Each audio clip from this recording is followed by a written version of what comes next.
ന്യായാധിപന്മാർ അധ്യായം 6. ഇസ്രായേൽ ജനം കർത്താവിൻ്റെ മുമ്പിൽ തിന്മ ചെയ്തു. കർത്താവ് അവരെ 7 വർഷത്തേക്ക് മിദ്യാൻകാരുടെ കയ്യിൽ ഏൽപ്പിച്ചു കൊടുത്തു. മിദ്യാൻകാരുടെ കരം ഇസ്രായേലിൻ്റെ മേൽ ശക്തിപ്പെട്ടു. അവരെ ഭയന്ന് ഇസ്രായേൽ ജനം പർവ്വതങ്ങളിൽ മാളങ്ങളും ഗുഹകളും ദുർഗങ്ങളും നിർമ്മിച്ചു. ഇസ്രായേൽക്കാർ വിത്ത് വിതച്ച് കഴിയുമ്പോൾ മിദ്യാൻകാരും അമലേഖ്യരും പൗരസ്ത്യരും വന്ന് അവരെ ആക്രമിച്ചിരുന്നു. അവർ ഇസ്രായേലിനെതിരായി താവളമടിച്ച് ഗാസായുടെ പരിസര പ്രദേശം വരെയുള്ള വിളവെല്ലാം നശിപ്പിച്ചിരുന്നു.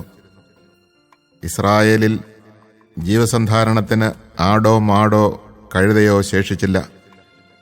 അവർ കന്നുകാലികളിലും കൂടാര സാമഗ്രികളിലുമായി വെട്ടുക്കിളികളെപ്പോലെ സംഖ്യാതീതമായി വന്നുകൂടി.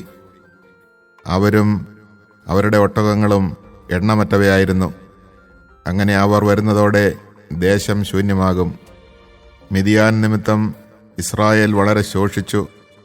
അപ്പോൾ ഇസ്രായേൽ ജനം കർത്താവിനോട് സഹായത്തിന് നിലവിളിച്ചു.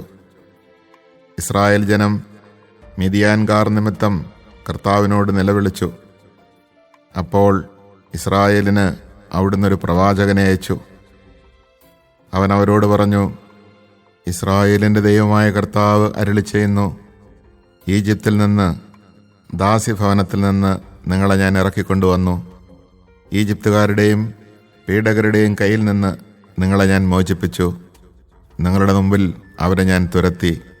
അവരുടെ ദേശം നിങ്ങൾക്ക് തന്നു. ഞാൻ നിങ്ങളെ ഉദ്ബോധിപ്പിച്ചു.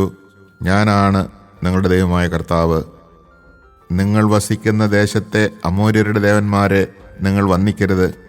എന്നാൽ എൻ്റെ വാക്ക് നിങ്ങൾ വകവച്ചില്ല. അന്നൊരിക്കൽ കർത്താവിൻ്റെ ദൂതൻ ഓഫ്രായിൽ വന്ന് അബിയേസ്ര വംശജനായ യോവാഷിൻ്റെ ഓക്കുമരത്തിൻ്റെ കീഴിൽ ഇരുന്നു. യോവാഷിൻ്റെ പുത്രൻ ഗിദെയോൻ മിദ്യാൻകാർ കാണാതിരിക്കാൻ വേണ്ടി മുന്തിരിച്ചക്കിൽ ഗോതമ്പ് മെതിക്കുകയായിരുന്നു. കർത്താവിൻ്റെ ദൂതൻ അവന് പ്രത്യക്ഷപ്പെട്ടു പറഞ്ഞു, ധീരനും ശക്തനുമായ മനുഷ്യ, കർത്താവ് നിന്നോടുകൂടെ. ഗിദെയോൻ ചോദിച്ചു, പ്രഭോ, കർത്താവ് ഞങ്ങളോടുകൂടെ ഉണ്ടെങ്കിൽ എന്തുകൊണ്ടാണ് ഇതെല്ലാം ഞങ്ങൾക്ക് സംഭവിക്കുന്നത്?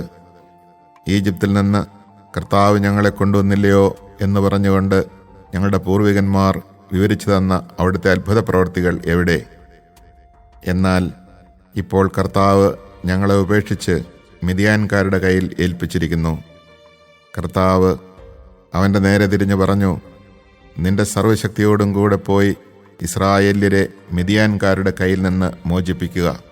ഞാനാണ് നിന്നെ അയക്കുന്നത്. ഗിദെയോൻ പറഞ്ഞു, അയ്യോ കർത്താവേ, ഇസ്രായേലിനെ രക്ഷിക്കാൻ എനിക്കെങ്ങനെ കഴിയും? മനാസയുടെ ഗോത്രത്തിൽ എൻ്റെ വംശം ഏറ്റവും ദുർബലമാണ്. എൻ്റെ കുടുംബത്തിൽ ഏറ്റവും നിസ്സാരനുമാണ് ഞാൻ. കർത്താവ് അവനോട് പറഞ്ഞു, ഞാൻ നിന്നോടുകൂടെ ഉണ്ടായിരിക്കും. ഒറ്റയാളെ എന്ന പോലെ മിദ്യാൻകാരെ നീ നിഗ്രഹിക്കും. അവൻ പറഞ്ഞു, അവിടുന്ന് എന്നിൽ സംപ്രീതനാണെങ്കിൽ അവിടുന്നാണ് എന്നോട് സംസാരിക്കുന്നത് എന്നതിന് ഒരടയാളം തരണം. ഞാൻ തിരിച്ചു വരുന്നതുവരെ അങ്ങ് ഇവിടെ നിന്ന് പോകരുതേ. ഞാൻ എൻ്റെ കാഴ്ച തിരുമുമ്പിൽ കൊണ്ടുവരട്ടെ. അവിടുന്ന് പറഞ്ഞു, നീ തിരിച്ചു വരുന്നതുവരെ ഞാൻ കാത്തിരിക്കാം. ഗിദെയോൻ വീട്ടിൽ പോയി ഒരാട്ടിൻകുട്ടിയെ പാകം ചെയ്തു. ഒരേഫാ മാവ് കൊണ്ട് പുളിപ്പില്ലാത്ത അപ്പവും ഉണ്ടാക്കി. മാംസം ഒരു കുട്ടയിലും ചാറ് ഒരു പാത്രത്തിലുമാക്കി ഓക്കുമരത്തിന് കീഴിൽ കൊണ്ടുവന്ന് അവന് കാഴ്ചവെച്ചു. ദൈവദൂതൻ പറഞ്ഞു, ഇറച്ചിയും പുളിപ്പില്ലാത്ത അപ്പവും എടുത്ത് ഈ പാറമേൽ വയ്ക്കുക, ചാറ് അതിന്മേൽ ഒഴിക്കുക. അവൻ അങ്ങനെ ചെയ്തു. അപ്പോൾ കർത്താവിൻ്റെ ദൂതൻ കയ്യിലിരുന്ന വടിയുടെ അഗ്രം കൊണ്ട് ഇറച്ചിയും പുളിപ്പില്ലാത്ത അപ്പവും തൊട്ടു. പാറയിൽ നിന്ന് തീ ഉയർന്ന് മാംസവും അപ്പവും ദഹിപ്പിച്ചു. ദൂതൻ അവൻ്റെ ദൃഷ്ടിയിൽ നിന്ന് മറഞ്ഞു. അത് കർത്താവിൻ്റെ ദൂതനായിരുന്നുവെന്ന് ഗിദെയോന് അപ്പോൾ മനസ്സിലായി. അവൻ പറഞ്ഞു, ദൈവമായ കർത്താവേ, ഇതാ ഞാൻ കർത്താവിൻ്റെ ദൂതനെ മുഖത്തോട് മുഖം കണ്ടിരിക്കുന്നു. കർത്താവ് പറഞ്ഞു, സമാധാനമായിരിക്കുക, ഭയപ്പെടേണ്ട, നീ മരിക്കുകയില്ല. ഗിദെയോൻ കർത്താവിന് ഒരു ബലിപീഠം പണിതു. അതിന് യാവേ ഷലോം എന്ന് പേരിട്ടു. അബിയേസർ വംശജരുടെ ഓഫ്രായിൽ അത് ഇന്നുമുണ്ട്. ആ രാത്രി കർത്താവ് അവനോട് കൽപ്പിച്ചു, നിന്റെ പിതാവിൻ്റെ 7 വയസ്സുള്ള രണ്ടാമത്തെ കാളയെ കൊണ്ടുവരിക. അവനുണ്ടാക്കിയിട്ടുള്ള ബാലിൻ്റെ യാഗപീഠം ഇടിച്ചു നിരത്തുകയും അതിൻ്റെ സമീപത്തുള്ള അശേരാ പ്രതിഷ്ഠ വെട്ടിവീഴ്ത്തുകയും ചെയ്യുക. ഈ ദുർഗത്തിൻ്റെ മുകളിൽ കല്ലുകൾ യഥാക്രമം അടുക്കി നിന്റെ ദൈവമായ കർത്താവിന് ഒരു ബലിപീഠം പണിയുക. വെട്ടിവീഴ്ത്തിയ അശേരാ പ്രതിഷ്ഠയുടെ തടി കത്തിച്ച് ആ രണ്ടാമത്തെ കാളയെ ദഹനബലിയായി അർപ്പിക്കുക. ഗിദെയോൻ വേലക്കാരിൽ 10 പേരെയും കൂട്ടി പോയി കർത്താവ് പറഞ്ഞതുപോലെ ചെയ്തു. എന്നാൽ അവൻ്റെ കുടുംബക്കാരെയും പട്ടണവാസികളെയും ഭയന്ന് പകലല്ല രാത്രിയാണ് അത് ചെയ്തത്. അതിരാവിലെ പട്ടണവാസികൾ ഉണർന്നപ്പോൾ ബാലിൻ്റെ യാഗപീഠം തകർത്തിരിക്കുന്നതും അടുത്തുണ്ടായിരുന്ന അശേരാ പ്രതിഷ്ഠ നശിപ്പിച്ചിരിക്കുന്നതും പുതിയതായി പണിത ബലിപീഠത്തിന്മേൽ രണ്ടാമത്തെ കാളയെ അർപ്പിച്ചിരിക്കുന്നതും കണ്ടു. ആരാണിത് ചെയ്തത്? അവർ പരസ്പരം ചോദിച്ചു. അന്വേഷണത്തിൽ യോവാഷിൻ്റെ പുത്രനായ ഗിദെയോനാണ് അത് ചെയ്തത് എന്ന് തെളിഞ്ഞു. അപ്പോൾ പട്ടണവാസികൾ യോവാഷിനോട് പറഞ്ഞു, നിന്റെ മകൻ ബാലിൻ്റെ യാഗപീഠം ഇടിച്ചു നശിപ്പിച്ചു, അടുത്തുള്ള അശേരായെ വെട്ടിവീഴ്ത്തി. അവനെ ഇവിടെ കൊണ്ടുവരിക, അവൻ മരിക്കണം. തനിക്കെതിരായി അണിനിരന്നവരോട് യോവാഷ് ചോദിച്ചു, നിങ്ങൾ ബാലിനു വേണ്ടി പോരാടുന്നുവോ? അവന് വേണ്ടി നിൽക്കുന്നവരെല്ലാം പ്രഭാതത്തോടെ വധിക്കപ്പെടും. അവൻ ദൈവമാണെങ്കിൽ സ്വയം പോരാടട്ടെ. അവൻ്റെ യാഗപീഠമല്ലേ നശിപ്പിക്കപ്പെട്ടിരിക്കുന്നത്. അവൻ ബാലിൻ്റെ യാഗപീഠം ഇടിച്ചു കളഞ്ഞതിനാൽ ബാൽ തന്നെ അവനെതിരായി മത്സരിക്കട്ടെ എന്നർത്ഥമുള്ള ജെറുബ്ബാൽ എന്ന് അവന് പേര് ലഭിച്ചു. മിദിയാൻകാരും അമലേഖ്യരും പൗരസ്ഥരും ഒന്നിച്ചുകൂടി ജോർദാൻ കടന്ന് ജസ്രയേൽ താഴ്വരയിൽ താവളമടിച്ചു. കർത്താവിൻ്റെ ആത്മാവ് ഗിദെയോനിൽ ആവസിച്ചു. അവൻ കാഹളമൂതി തന്നെ പിന്തുടരുവാൻ അബിയേസർ വംശജരെ ആഹ്വാനം ചെയ്തു. മനാസെ ഗോത്രത്തിൻ്റെ എല്ലാ ഭാഗങ്ങളിലേക്കും അവൻ സന്ദേശവാഹകരെ അയച്ചു. തന്നോട് ചേരാൻ അവരെ വിളിച്ചു. അങ്ങനെ തന്നെ ആഷേർ, സെബുലൂൺ, നഫ്താലി എന്നീ ഗോത്രങ്ങളിലേക്കും സന്ദേശവാഹകരെ അയച്ചു. അവരും വന്നുയർന്നു. അപ്പോൾ ഗിദെയോൻ ദൈവത്തോട് ചോദിച്ചു, അങ്ങ് പറഞ്ഞതുപോലെ ഇസ്രായേലിനെ എൻ്റെ കൈയാൽ അങ്ങ് വീണ്ടെടുക്കുമെങ്കിൽ ഇതാ, ആട്ടിൻ രോമം കൊണ്ടുള്ള ഒരു വസ്ത്രം ഞാൻ കളത്തിൽ വിരിക്കുന്നു. അതിൽ മാത്രം മഞ്ഞ് കാണപ്പെടുകയും കളം മുഴുവൻ ഉണങ്ങിയിരിക്കുകയും ചെയ്താൽ അങ്ങ് പറഞ്ഞതുപോലെ എൻ്റെ കൈകൊണ്ട് ഇസ്രായേലിനെ അങ്ങ് വീണ്ടെടുക്കുമെന്ന് ഞാൻ മനസ്സിലാക്കും.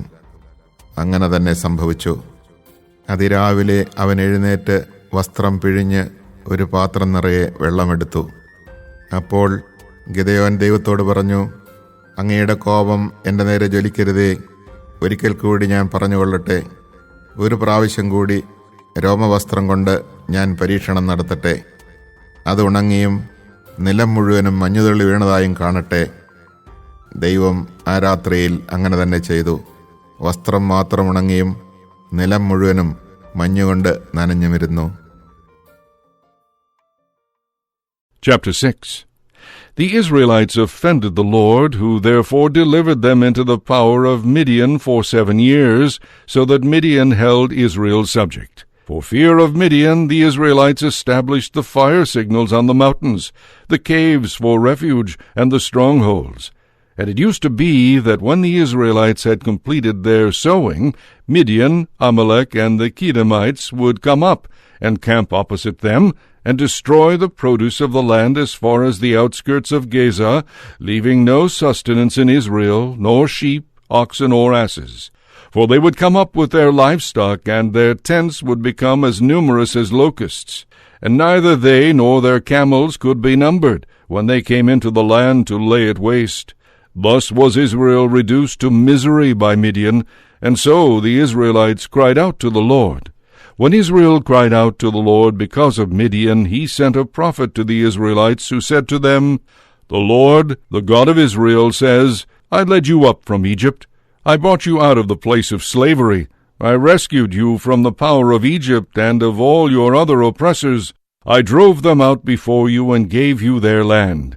And I said to you, I, the Lord, am your God. You shall not venerate the gods of the Amorites in whose land you are dwelling. But you did not obey me. Then the angel of the Lord came and sat under the terebinth in Ophrah that belonged to Joash the Abiezrite, while his son Gideon was beating out wheat in the winepress to save it from the Midianites. The angel of the Lord appeared to him and said, The Lord is with you, O champion. My Lord, Gideon said to him, if the Lord is with us, why has all this happened to us?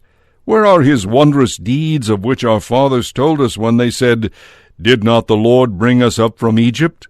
For now the Lord has abandoned us, and has delivered us into the power of Midian. The Lord turned to him and said, Go with the strength you have, and save Israel from the power of Midian. It is I who send you. But he answered him, Please, my Lord, how can I save Israel? My family is the meanest in Manasseh, and I am the most insignificant in my father's house. I shall be with you, the Lord said to him, and you will cut down Midian to the last man. He answered him, If I find favor with you, give me a sign that you are speaking with me. Do not depart from here, I pray you, until I come back to you and bring out my offering and set it before you. He answered, I will await your return.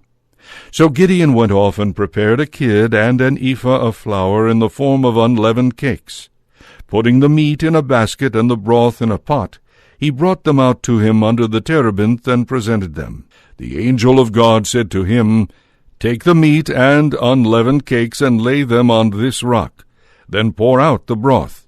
When he had done so, the angel of the Lord stretched out the tip of the staff he held and touched the meat and unleavened cakes. Thereupon a fire came up from the rock which consumed the meat and unleavened cakes, and the angel of the Lord disappeared from sight.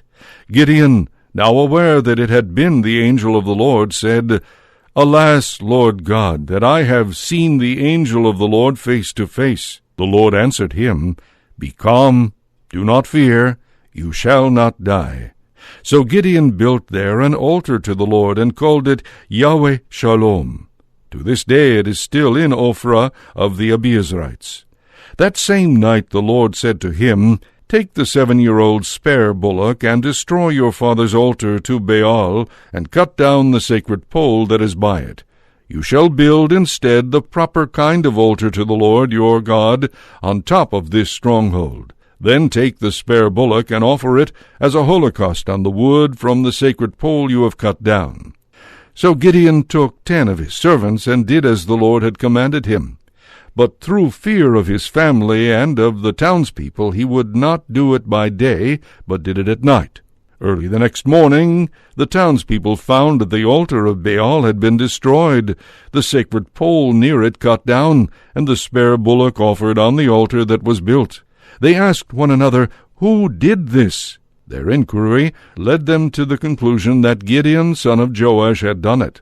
So the townspeople said to Joash, Bring out your son that he may die, for he has destroyed the altar of Baal, and has cut down the sacred pole that was near it.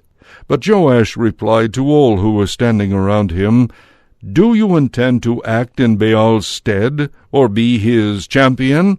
If anyone acts for him, he shall be put to death by morning. If he whose altar has been destroyed is a god, let him act for himself. So on that day Gideon was called Jerubbaal, because of the words, Let Baal take action against him, since he destroyed his altar. Then all Midian and Amalek and the Kedemites mustered and crossed over into the valley of Jezreel, where they encamped. The Spirit of the Lord enveloped Gideon. He blew the horn that summoned Abiezer to follow him. He sent messengers too throughout Manasseh, which also obeyed his summons. Through Asher, Zebulun, and Naphtali likewise he sent messengers, and these tribes advanced to meet the others. Gideon said to God, If indeed you are going to save Israel through me, as you promised, I am putting this woolen fleece on the threshing floor. If dew comes on the fleece alone, while all the ground is dry, I shall know that you will save Israel through me, as you promised. That is what took place.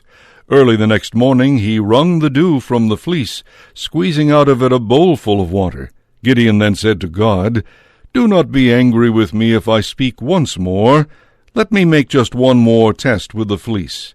Let the fleece alone be dry, but let there be dew on all the ground." That night God did so. The fleece alone was dry, but there was dew on all the ground.